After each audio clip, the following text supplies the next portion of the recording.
오래전 제가 부목사 시절에 어느 가정의 장례를 집례하게 되었습니다. 그 가정의 고인은 사회적으로 많이 알려지신 많은 활동을 하신 분이셨습니다. 가족들은 경건하고 조용한 그런 장례를 원했지만 고인과 연관된 여러 기관과 단체들로 장례위원회가 구성이 되었고 이분들이 제게 부탁을 했습니다.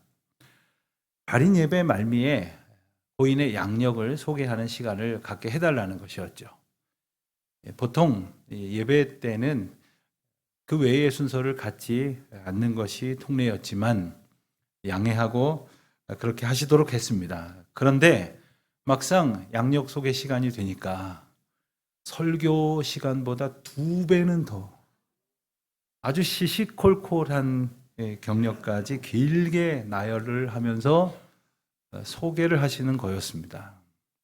듣다 보니까 조금 과하다 하는 생각이 들면서 깨닫게 됐습니다. 아, 저분들은 저런 것이 중요하구나.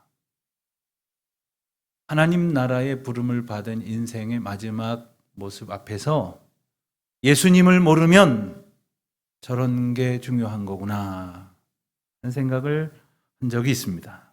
그러면서 속으로 물었죠. 그래서 어쩌겠다는 것입니까? 그래서 어떻게 살겠다는 것입니까? 여러분, 우리가 세상에서 열심히 삽니다. 그리고 나름대로 성과를 바라고 어떤 열매를 거두기를 기대하지만 오늘 본문 말씀은 분명히 선포하십니다. 예수 그리스도를 떠나서는 아무것도 맺을 수 없다. 아무것도 아니라고 분명히 말씀하십니다.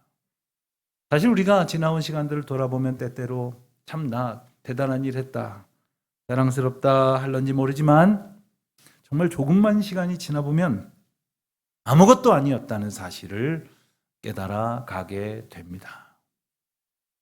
얼마 전 TV에 배우 박근형 씨가 나와서 이런 이야기를 하는 것을 들은 적이 있습니다. 당시 집에 많은 사진들이 있었답니다. 벽에도 걸려 있고 또 사진첩에도 있고, 그리고 여기저기서 받은 그 많은 상들이 있었고 트로피도 있었고 또 진귀한 대본을 비롯하여 수많은 기념품들, 선물들, 상품들이 많았는데 다 버렸답니다. 가만히 생각을 해보니까 자기 자녀들도 별로 의미 있게 여기질 않더래요. 그래서 그냥 몇 개만 기념으로 주고 그리고는 다 버렸답니다. 신문사 컴퓨터에 본인 사진 몇 장은 있을 테니까 그거면 족하다 하고는 다 내버렸대요. 우리는 이렇게 공감을 하면서도 또 한편으로는 여전히 뭔가 내 소원을 이루려고, 그래서 더 많은 것을 갖고 더 높이 오르고, 그래서 더 많은 것을 쌓는 것으로 열매와 결실을 맺는다고 생각을 합니다. 그리고 나도 모르는 사이에 그것을 삶의 목표로 붙들고 있습니다. 그러나 우리가 생각을 해봐야 합니다. 도대체 무슨 열매를 맺고자 하는가 하는 거죠.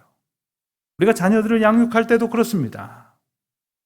열심으로 희생하면서 양육하지만 과연 무슨 열매를 맺기를 원하는가 하는 겁니다. 이 땅에 오신 예수님께서 가장 원하셨던 일이 있었습니다. 그것은 바로 이 땅의 모든 백성들이 하나님을 알기를 원하셨던 겁니다. 그리고 그 일을 이루시기 위해서 사랑의 사명, 구원의 은혜를 이루시려고 오신 예수님을 백성들이 잘 알 수 있도록 자신을 나타내시는 말씀을 많이 주셨습니다. 우리가 요한복음을 읽어오면서 잘들 기억하시겠지만 6장에 보면 예수님께서는 나는 생명의 떡이다 이런 말씀을 하시면서 얼마 지나지 않아서 제자들에게 성찬식을 베푸셨습니다. 그러면서 떡을 떼어 주시면서 이것은 너희를 위하는 내 몸이다 이렇게 말씀을 하셨습니다. 그런가 하면 8장에서는 나는 세상의 빛이다 라고 선언하시면서 나면서부터 앞을 보지 못했던 한 맹인을 흙을 개어서 눈에 바르고 실로한 못가에 가서 씻어 눈을 뜨게 하신 사건을 통해서 우리 모두가 눈은 뜨고 있으나 정작 보아야 할 것을 보지 못하는 영적 맹인으로부터 해방되어 진정한 빛을 찾아 그 빛을 누리면서 살도록 선언하시지 않았습니까? 그런가 하면 우리가 지난주에 살펴본 말씀인데요. 요한복음 11장에서 죽은 지 나흘이나 된 나사로를 살리시려 할 때에 그 자리에 있는 모든 사람들에게 선포하셨잖아요. 나는 부활이요 생명이다 하시면서 나사로야 나오라 그를 살려내시지 않았습니까? 오늘 본문에서는 예수님께서 또 다른 이야기로 당신을 알려주십니다. 뭐라고 말씀하셨습니까? 나는 참 포도나무다. 여러분, 포도나무면 포도나무지 참 포도나무는 뭡니까? 이렇게 말씀하신 이유가 있었습니다. 사실 구약 성경을 보면 하나님께서는 이스라엘 백성들을 포도나무에 비유해서 말씀하신 적이 여러 번 있었어요. 그리고 아예 이스라엘을 포도원으로 비유하시기도 했습니다. 시편 80편 말씀을 보면 주께서 한 포도나무를 애굽에서 가져다가 민족들을 쫓아내시고 그것을 심으셨나이다. 이렇게 고백하게 하셨습니다. 그래서 하나님이 기뻐하시는 그러한 영적 성장을 거두고 좋은 결실을 맺기를 원하셨지만 그렇지 못했어요. 그래서 이사야 5장 2절에 보면 좋은 포도 맺기를 바랬더니 들포도를 맺었도다 하시면서 탄식하셨습니다. 여기서 들포도란 뭐냐 하면 포도의 한 품종이 아니라 그냥 들에서 아주 맛을 보려고 해도 아주 쓰고 신 데다가 못 먹을 정도로 아예 상해버린 그러한 포도를 일컫는 말이었습니다. 생명력 있는 열매를 맺기를 원하셔서 심어 놓으셨는데 이런 먹지 못할 포도를 맺었다 하는 거죠. 그래서 예레미야 2장 21절에서는 이렇게 엄중히 선포하셨습니다. 내가 너를 순전한 참 종자 곧 귀한 포도나무로 심었거늘 내게 대하여 이방 포도나무의 악한 가지가 됨은 어찌 됨이냐? 그렇습니다. 이스라엘은요 아예 찍어져서 불에 던져질 악한 가지였습니다. 그렇게 끝장이 날 수밖에 없는 우리였는데 예수님께서 참된 생명의 나무가 되어 주셔서 우리에게 그 영양분을 공급해 주시겠다고 우리를 생명나무이신 포도나무 대신 예수님께 접붙임 바 되게 해 주셨다는 거예요. 바로 그 선언이 오늘 말씀이란 말입니다. 그래서 오늘 본문 말씀에 등장하는 예수님의 선포를 통해서 우리는 대단히 중요한 두 가지 결론에 이르게 됩니다. 첫 번째입니다. 예수님께 연결될 때만 열매를 맺을 수 있다는 거죠. 아멘입니까? 두 번째는 예수님을 떠나서는 우리가 아무것도 할 수 없다 하는 겁니다. 우리의 삶이 생명력 있게 살아갈 수 있는지 없는지, 과연 열매를 맺을 수 있는지 없는지 근본적인 원리를 일깨워 주시는 말씀입니다. 이 두 가지를 조금 더 꼼꼼히 짚어보면 좋겠습니다. 먼저 예수님께 연결될 때만 열매를 맺을 수 있다. 맞습니까? 그렇다면 여러분들은 예수님께 잘 연결이 되어 있으십니까? 혹시 이런 일은 경험해 보신 적이 있으실지 모르겠습니다. 밤에 핸드폰이 이제 배터리가 다 돼가서 얼마 남지 않았어요.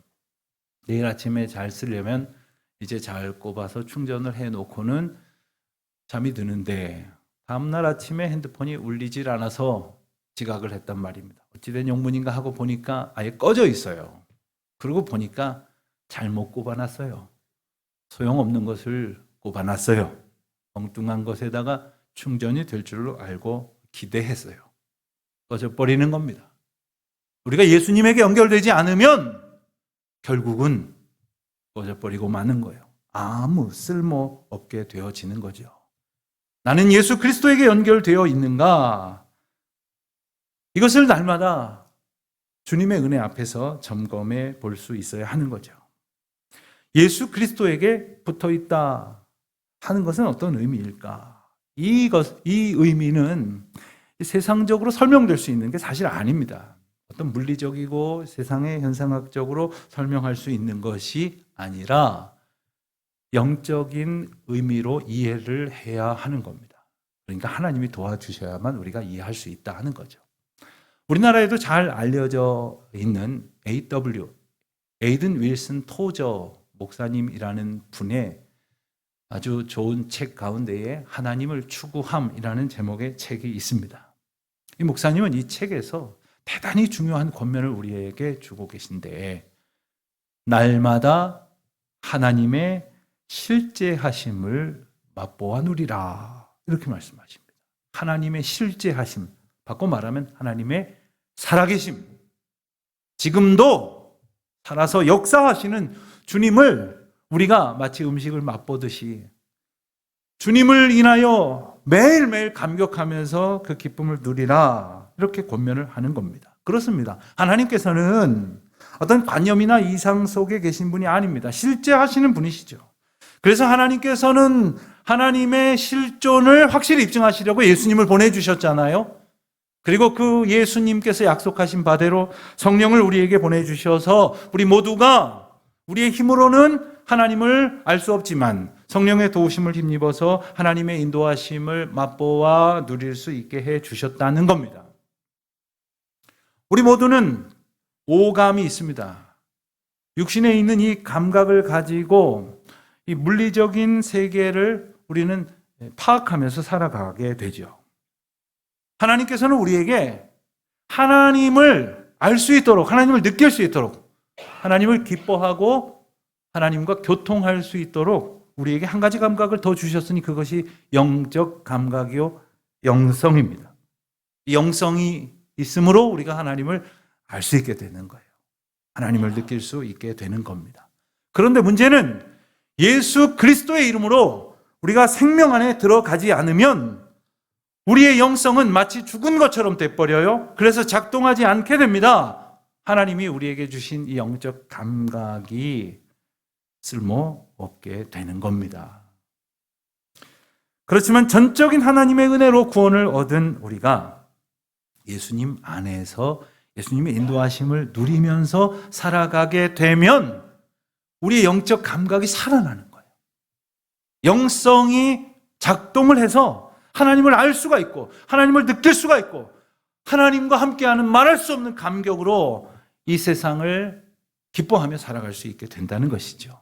이것이 바로 하나님께서 사랑하신 당신의 백성들에게 주신 가장 큰 은혜입니다. 이것을 소원하시라고, 이것을 누리시라고, 이것으로 인하여 기뻐하며 감사하며 주님께 영광을 돌리는 우리 모두가 되시기를 바랍니다. 그런데 이 과정에서 아주 심각한 장애물이 한 가지 있습니다. 그것은 뭐냐 하면 우리가 살아가는 이 세상이 영적인 것을 소홀히 여기고 아예 무시하려는 패역한 풍조 가운데 있다는 것입니다. 이것은 우리 성도들을 향한 가장 강력한 영적 공격이기도 합니다. 이 공격에 휘말려 버리면요, 성도가 나태해져요. 그리고 이 유혹 가운데에 미혹되면 헷갈리게 됩니다. 영적인 것을 무시하는 이 세대의 풍조가 그럴듯하게 여겨진다는 거예요. 그래서 사람들이 말하는 것처럼 눈에 보이는 것이 훨씬 더 중요하다고 여기게 되는 겁니다. 그러나 기억하십시오. 보이는 것은 잠깐이요, 보이지 않는 것은 영원하다 하신 그 말씀을 마음에 새기고 무엇이 더 중요한 것인지, 무엇이 더 우리가 붙들어야 할 것인지를 놓치지 않게 되시기를 축원드립니다. 두 번째입니다. 예수님 떠나서는 아무것도 할 수 없다, 이렇게 일러주셨습니다. 아멘입니까? 자, 그렇다면 어떻게 하면 됩니까? 말할 것도 없이 예수님을 떠나지 않도록 애써야겠죠. 날마다 주님을 떠나지 않고 주님 곁에 붙어 있도록 다짐을 해야 합니까? 사실 그런데 이것은 우리 의지대로 되는 것만은 아니에요. 우리가 주님을 붙들고자 하지만 그 우리가 붙드는 힘보다 조금 더 센 힘으로 우리를 잡아당기면 우리는 떨어져 나가버릴 수밖에 없는 겁니다. 혹시 철봉을 해보셨습니까? 얼마나 붙들고 계실 수 있습니까? 이 지구가 우리를 끌어당기는 이 중력 때문에 우리는 얼마 못 버티고 떨어질 수밖에 없어요. 우리 힘으로 예수님을 붙들면 얼마 못 간단 말입니다. 주님이 우리를 붙드시는 은혜를 얻으시기를 축원드립니다. 주여 나를 붙드소서. 주여 나를 불쌍히 여겨 주시옵소서. 우리로 주 안에 거하게 하옵소서. 이것이 우리의 소원이 되어지기를 축원드립니다. 주님께서는 7절 말씀을 통해서 우리에게 이 놀라운 약속을 주셨어요. 너희가 내 안에 거하고 내 말이 너희 안에 거하면 무엇이든지 원하는 대로 구하라. 그리하면 이루리라. 여러분, 주님 안에 거하는 것이 뭘까요? 또 주님이 우리 안에 거하신다는 것은 또 어떤 의미일까요? 어떻게 하면 그렇게 우리는 주님 안에, 주님은 우리 안에 거하시는 삶을 살아갈 수 있을까요? 우리가 읽은 그 7절 말씀 안에 바로 이 물음을 푸는 열쇠가 있습니다. 뭐라고요? 내 말이 너희 안에 거하면. 예수님의 말씀이, 예수님을 통해서 주신 하나님의 사랑의 메시지가 우리 삶 가운데에 가득하면 주님은 우리와 거하시고 우리는 주님 안에 거하게 된다 하는 말씀이에요. 이것은 우리 머릿속에 지식으로 가지고 있느냐의 여부를 말씀하시는 것이 아닙니다. 우리 안에, 즉 우리 삶 속에 당신의 말씀이 우리 가운데 충만한가? 이것을 물으시는 거죠. 그러면 이제 답이 나왔습니다. 말씀 안에 살아가심으로 주와 동행하는 모든 성도님들 되시기를 축원합니다. 말씀 안에 살기 위해서는 말씀을 기뻐하며 배우고 또 알고 또 묵상하고 또 말씀이 우리 안에서 더 역사하여지도록 우리가 그 말씀과 함께 살아가야겠죠. 이 말씀을 하기 싫은 공부처럼 여기면은 도무지 될 일이 아닙니다. 말씀은 우리를 살리시는 역사입니다. 그래서 내 안에 거한다는 말은 바로 주님이 말씀이 우리 안에 거한다는 말씀이고, 그래서 우리가 단순히 좀 많이 듣고 조금 더 안다는 정도가 아니라 이 말씀이 우리 안에서 체화된다는 거예요. 내면화되어져서 내가 말씀으로 인하여 행동이 달라지고 삶의 방향이 달라지고 생각하는 것이 달라지게 된다는 것을 의미하는 겁니다. 여러분, 우리가 무엇을 더 귀중하게 여기는가를 가리켜서 가치관이라고 합니다. 어떤 게 가치가 있는가? 예수 믿는 사람의 가치관이 달라진다는 것은 예수 믿는 사람의 삶이, 그 시간이, 그에게 허락된 물질이, 그가 가지고 하나님께 영광을 돌리도록 부여받은 모든 재능이 어떻게 쓰여져야 하는지를 결정하는 기준이 됩니다. 그런데 주님의 말씀이 우리 가운데 가득해지면 그 말씀이 기준이 되는 거예요. 그 말씀이 능력이 되는 것이라 하는 겁니다. 그 말씀이 저와 여러분을 변화시키셨습니다. 그래서 이만큼이라도 말씀을 소원하는 삶을 살게 하신 겁니다. 그러나 이것으로 그치지 아니하고 그 말씀이 능력이 되어 생명이 되어 놀라운 하나님의 권능이 되어 저와 여러분의 삶을 가득히 채울 뿐 아니라 그 말씀의 권능으로 말미암아 주님 맡겨주신 일들을 넉넉히 감당하는 우리 모두가 되시기를 축원드립니다. 언젠가 오늘 본문 말씀을 가지고 성경 공부를 하다가 여느 때와 마찬가지로 제가 참석하신 분들한테 여쭙습니다. 오늘 말씀 중에 가장 크게 은혜가 되는 구절이 어느 구절입니까? 가장 크게 은혜가 된다는 말은 가장 내 마음에 드는 구절, 이렇게 이해하시는 분들이 또 있어요. 여러분, 내 마음에 드는 게 은혜가 아니고 주님이 내게 주시는 말씀으로 받아들여지는 것이 기쁨이고 은혜입니다. 아무튼 뭐가 마음에 드십니까? 했더니 다들 7절 하반부를 꼽으시는 거예요. 뭐라고 쓰여 있습니까? 무엇이든지 원하는 대로 구하라. 그리하면 이루리라. 옳지, 됐다. 이제 내가 원하는 거 기도하면 다 주시는 모양이구나. 주시겠지? 안 주시기만 해봐라. 내가 이 말씀 절대 놓치지 않을 거야. 그렇습니까? 정말 우리가 원하는 대로 구하면 들어주십니까? 이 말씀은 분명히 맞습니다. 그러나 그 가운데에 전제되어져야 할 것이 있습니다. 우리가 원하는 바가 도대체 어떤 것이냐 하는 거죠. 말씀이 우리 가운데 역사하셔서 말씀으로 내면이 새로워진 인생은 말씀에 의해서 가치관이 달라지듯 말하는 것도 달라집니다. 하나님께 드리는 말씀, 즉 기도도 달라집니다. 말씀이 역사하는 자의 간구는 달라지게 되어 있습니다. 그래서 정말 하나님이 들으시고 기뻐하실 만한 것들을 기도하게 되죠. 하나님이 들어주실 만한 것들만 골라서 기도할 수 있게 되는 거예요. 성령께서 이끄시는 대로 기도하기 때문에 그런 것이죠. 예수 안에 거할 때, 말씀으로 충만할 때 그 말씀이 이끄시는 대로 기도한다는 말이 바로 이런 겁니다. 여러분, 자녀들이 철이 들면 부모님 마음에 드는 이야기를 할 때가 있죠. 호호 기특한 걸 너 다 컸구나. 제법 의젓해졌네. 그런데 여러분, 나이가 먹어도 넌 어떻게 그런 말을 그렇게 여지껏 도 그렇게밖에 못하느냐 하는 생각이 드는 말만 계속한다면 부모님의 근심이 되겠죠. 하나님의 말씀을 그렇게 듣고도 어쩜 그렇게 그런 말만 할 수 있을까요? 우리의 내면이 성령의 도우심으로 말씀의 능력으로 변화되어져서 하나님이 기뻐하시고 응답하실 만한 간구로 주님 앞에 나아가는 우리 모두가 되시기를 축원드립니다.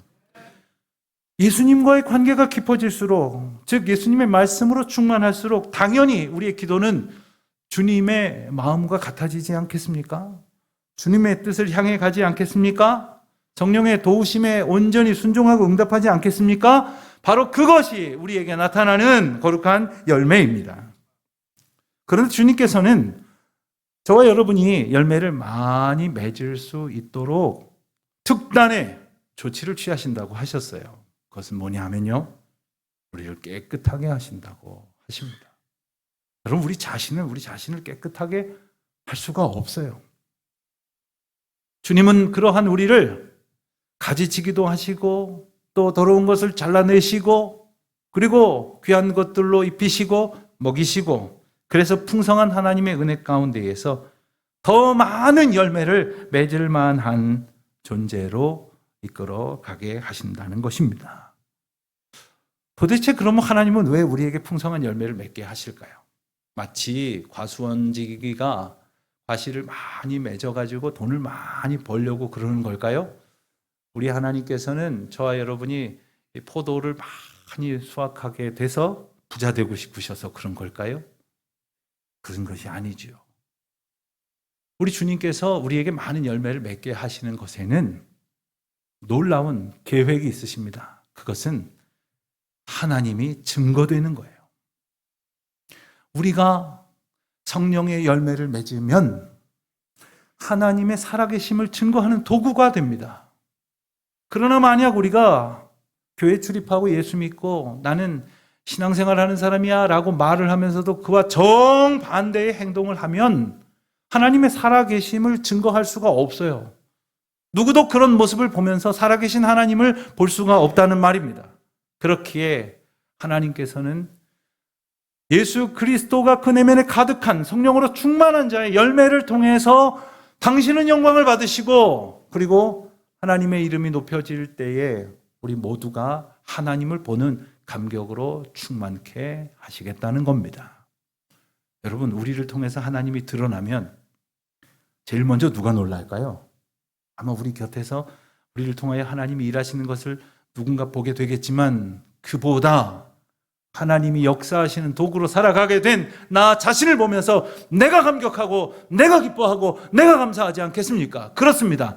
주님이 우리 가운데 거하시는 이유는 바로 우리가 영원한 생명을 누리며 살아가는 기쁨으로 충만케 하시려는 것입니다. 또 한 가지가 있습니다.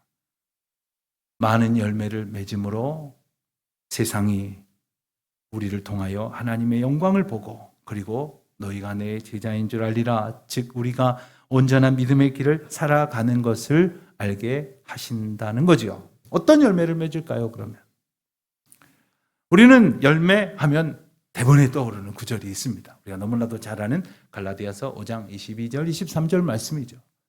흔히 성령의 9가지 열매 이렇게 외고 있는 이 말씀 한번 같이 외워보실까요? 오직 성령의 열매는 사랑과 희락과 화평과 오래 참음과 자비와 양선과 충성과 온유와 절제니. 그렇습니다. 이와 같은 덕목은 어떤 성품을 말하는 게 아니에요. 기질을 말하는 게 아니에요. 썩어져서 들포도로 버려질 수밖에 없는 인생을 생명력 있게 변화시켜 주심으로 인하여 맺게 하시는 거룩한 열매들입니다. 여러분, 우리 안에 생명력 있게 우리를 이끄시는 주님의 은혜를 힘입어서 우리를 통하여 이 열매를 맺으시길 원하시는 주님의 역사하심에 쓰임받는 귀하고 복된 삶이 되시기를 축원드립니다. 주님께서는 성령이 우리를 붙드심으로써 인도하심으로써 도무지 죄만 지었지 깨우칠 줄 모르는 인생들에게 회개의 열매를 맺게 하십니다. 자기만 위했으나 섬김의 열매를 맺게 하십니다. 사랑으로 살아가게 하십니다. 그 복음의 감격을 모른 채 살아왔었지만 그 복음의 감격을 전함으로 전도의 열매를 맺게 하십니다. 하나님의 사랑으로 살아가는 감격으로 봉사의 열매를 맺게 하십니다. 여러분, 이것은 우리가 하겠다고 해서 되는 게 아니에요. 예수 그리스도 안에 거할 때, 예수의 말씀이 우리 가운데 충만할 때 성령의 역사하심으로 맺어질 그 열매를 기대하십시오. 그 열매를 맺도록 오늘 우리가 주님의 부르심을 받았습니다. 내 안에 거하라 하시는 주님의 초청을 받았습니다. 아멘입니다. 그렇게 하겠습니다. 감사합니다. 주님의 인도하심을 따라 그 말씀 가운데 기꺼이 걸어가십시오. 그 말씀과 함께 동행하십시오. 주님의 은혜 안에 주님의 이름을 높여 찬양하는 저와 여러분 되시기를 축원드립니다.